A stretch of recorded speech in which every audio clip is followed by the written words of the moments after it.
Setelah di luar, saya tidak pergi jauh. Saya standby di dekat area kamar situ. Nggak lama, saya mendekat ke kamar, ngintip melalui lubang kunci, dan sosok yang menggarap Mbak Sekar itu kelihatan dengan jelas. Nyata, saya benar-benar syok, down, dan sakit hati. Ternyata, yang menggarap Mbak Sekar sampai keenakan banget itu adalah genderuwo. Ini berdasarkan kisah nyata yang saya alami tanpa saya sengaja. Terjadi pada tahun 2020. Perkenalkan, nama saya Surya. Pertama kali saya tertarik dengan kemukus itu karena saya memang punya channel YouTube. Channel YouTube saya dulu membahas misteri atau horor, tempat-tempat ritual pesugihan. Dan dari sekian banyak tempat ritual yang ada, saya paling tertarik dengan yang namanya Gunung Kemukus.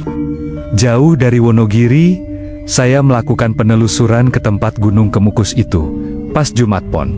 Saya biasanya sendiri kalau ngevlog supaya lebih santai, bebas, dan hemat kalau kemana-mana sendiri. Saat itu saya live di Kemukus, dan kebetulan malam itu ramai banget. Ya, mungkin karena Jumat Pon, malam yang paling sakral di Kemukus. Di situ banyak kupu-kupu malam dan penjual obat jamu kuat. Pengamen juga ramai. Di sana kupu-kupu malam itu ingin juga mendapat pasangan. Mereka mencari mangsa, berbaur dengan orang-orang yang melakukan ritual. Ya, semuanya demi uang, tidak ada yang lain. Juga bercampur dengan calo dan segala macam modus. Jadi, di sana itu harus benar-benar hati-hati. Padahal, yang benar menurut cerita Kuncen, pasangan yang sah itu adalah pasangan asli yang bertemu di sini, yang punya hajat sama, atau yang dibawa dengan sepakat dari rumah, bukan sewa PSK di lokasi, membawa pasangan dari luar, dan sudah sepakat untuk bersama-sama melakukan ritual, justru sangat berpeluang berhasil. Di lokasi, banyak sekali tempat karaoke, warung remang-remang, kupu-kupu malam, pokoknya, mau cari yang model apa saja, ada. Dan itu biasanya untuk orang-orang yang ke Kemukus hanya iseng cari hiburan saja, bukan yang benar-benar berniat melakukan ritual. Kita lanjut ke ceritanya. Setelah saya ngevlog, hasilnya langsung saya upload seperti biasa di YouTube. Saat itu, bulan Juni tahun 2020. Ada salah satu komentar dari seorang cewek bernama Sekar. Kalau dilihat dari namanya, jelas dia seorang perempuan. Berkali-kali dia berkomentar di konten-konten saya.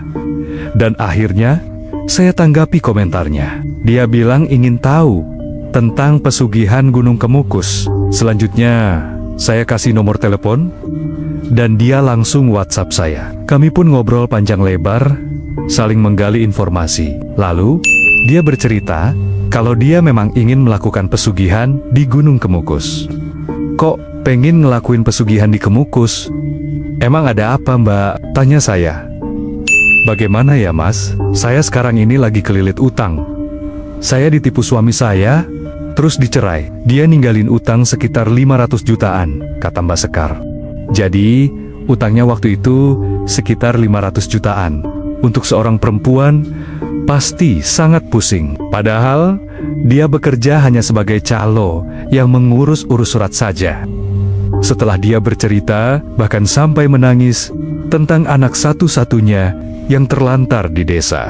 Dia punya satu anak, tapi ditinggal di kampung halamannya. Posisinya saat itu sebenarnya sedang bersembunyi. Aslinya dari Tuban, tapi dia bersembunyi di Surabaya karena terlalu banyak utang. Waktu ngobrol panjang lebar, saya jelaskan, gini, Mbak, saya itu cuma tahu sekadar tahu. Keseluruhannya belum paham betul. Tapi kalau soal berpasangan itu, emang benar, Mbak. Di Kemukus memang banyak orang yang ritual, tapi juga banyak calo. Jadi, harus benar-benar hati-hati, saya bilang begitu. Akhirnya, Mbak Sekar kelihatan ketakutan.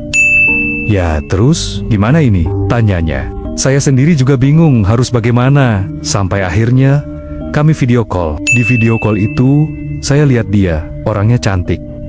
Saya pun akhirnya tertarik sama Mbak Sekar. Akhirnya, saya mulai mikir, gimana caranya supaya bisa bersama Mbak Sekar.